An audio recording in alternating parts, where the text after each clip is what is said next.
Hello, everybody. It's Mrs. Pound, and we are working on Chapter 21, Incoming Substances from BJU Biology's 4th edition. We're focusing on Section 21A, the respiratory system, and we'll have one more video about the respiratory system after this one.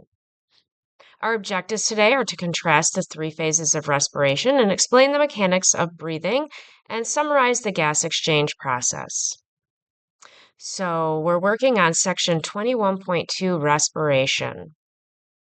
Now, when I say respiration, maybe you think of cellular respiration because we've already studied that, but there are actually three different phases of respiration. The first one is external respiration. This is the exchange of gases in the air between the alveoli and the blood. So think of for external respiration that you're exchanging air with the external environment. The next is internal respiration. This is the exchange of gases between the blood and body cells. So this is happening very deep in the body in blood cells with involving blood cells and capillaries and body cells. So internal respiration. And the last is the one that we've talked about earlier in the year, cellular respiration, the use of oxygen by body cells in converting glucose or other energy storing substances into water, carbon dioxide, and energy. And you remember what the organelle in the background is called? If you said mitochondria, you are correct. That is the location of cellular respiration. Now let's talk about the mechanics of breathing. First, there is inspiration. This is filling the lungs, also called inhalation. So think inspiration, inhalation. Those two words go together because they start with I. Then there is expiration. This is forcing air out of the lungs, also called exhalation. Now, how this happens is your diaphragm causes different areas of pressure to be formed in your thoracic cavity.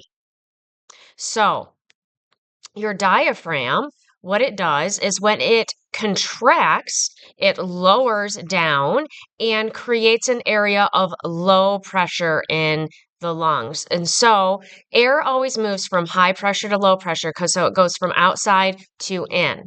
Now, when the diaphragm relaxes, it creates an area of high pressure by pushing on the lungs. So it pushes the air out. So air moves from, again, an area of high pressure in the lungs to low pressure outside of the body.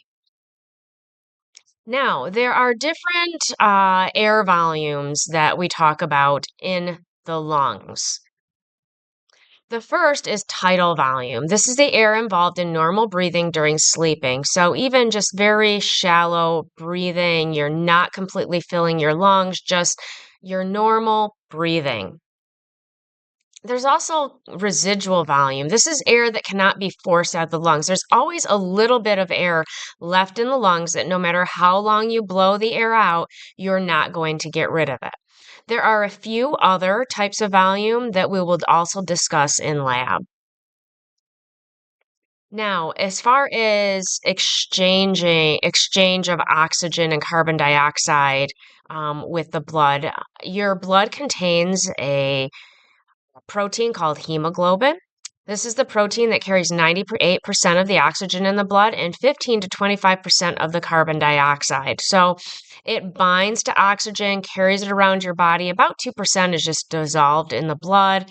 It also will bind a little bit to carbon dioxide, but not completely. And so the important thing about hemoglobin is that it does bind the oxygen. When it binds oxygen, it turns bright red. When it's depleted of oxygen, it's more a darker purplish red.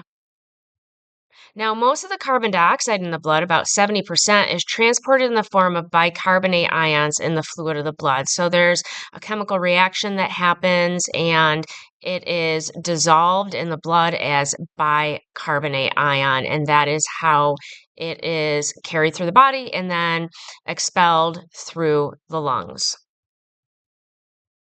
So our objectives were to contrast the three phases of respiration, explain the mechanics of breathing, and summarize the gas exchange process. Don't forget your 5 questions in your margin of your notes, and I'll be back with one more video about the respiratory system before we start in on the digestive system.